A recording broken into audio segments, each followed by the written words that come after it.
All right.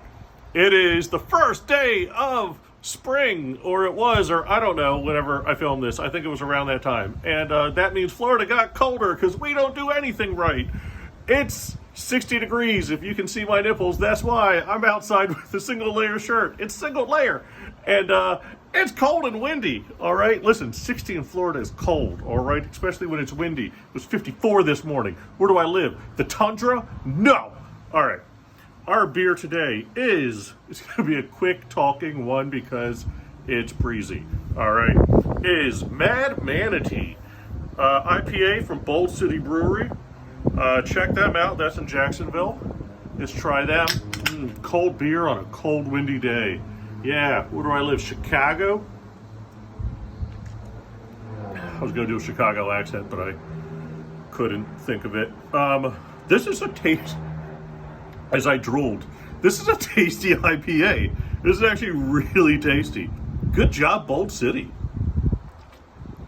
It's got like the hoppiness you want in an IPA. It's got that citrusy kind of peel to it. Real light finish. This is good. All right. Mad Manatee. Manatee, why you mad? Because of Tennessee. Oh my God. All right. We all know what's happening in Tennessee. They have the most anti-LGBTQIA plus laws on the books to come up and be passed of any state. They're really all in on this.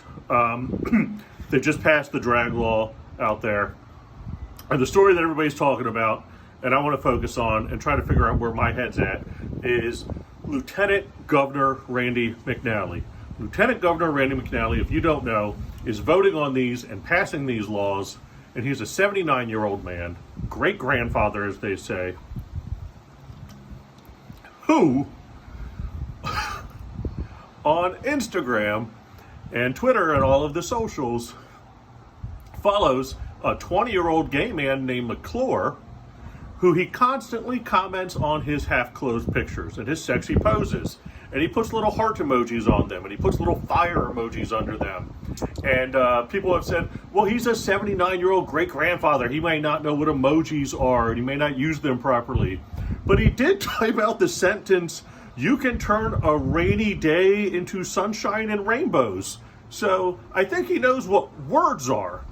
And people are shaming him for how could you vote against all of this and do these type things? How could you flirt with or seemingly flirt with this young 20-year-old boy and pass all these bills, anti-LGBTQIA, anti-drag, anti-trans? And I think the big question in all of that is not how could he flirt with or find a 20-year-old guy hot and mention that in the comments.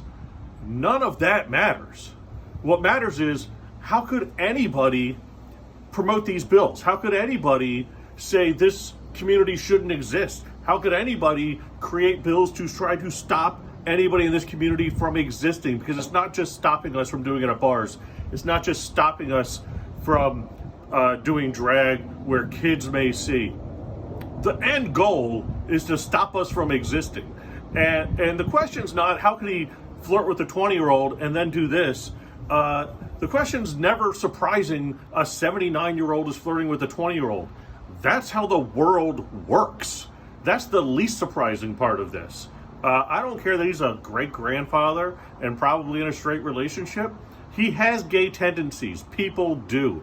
That's not the thing to shame him about.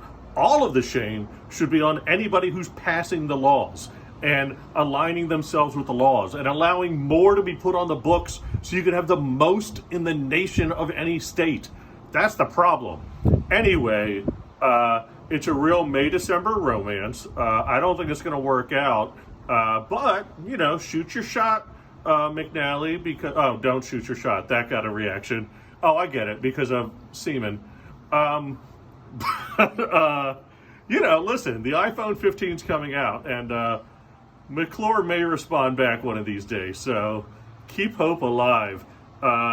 Here's to McNally finding the love he needs, and maybe Tennessee getting their frickin' heads right. And that's why this manatee's mad. All right, that's your Beer with a Queer. Did I say this is Beer with a Queer? Welcome to Beer with a Queer. Take it from the top. Welcome to. All right, that's it. I'll see you next week.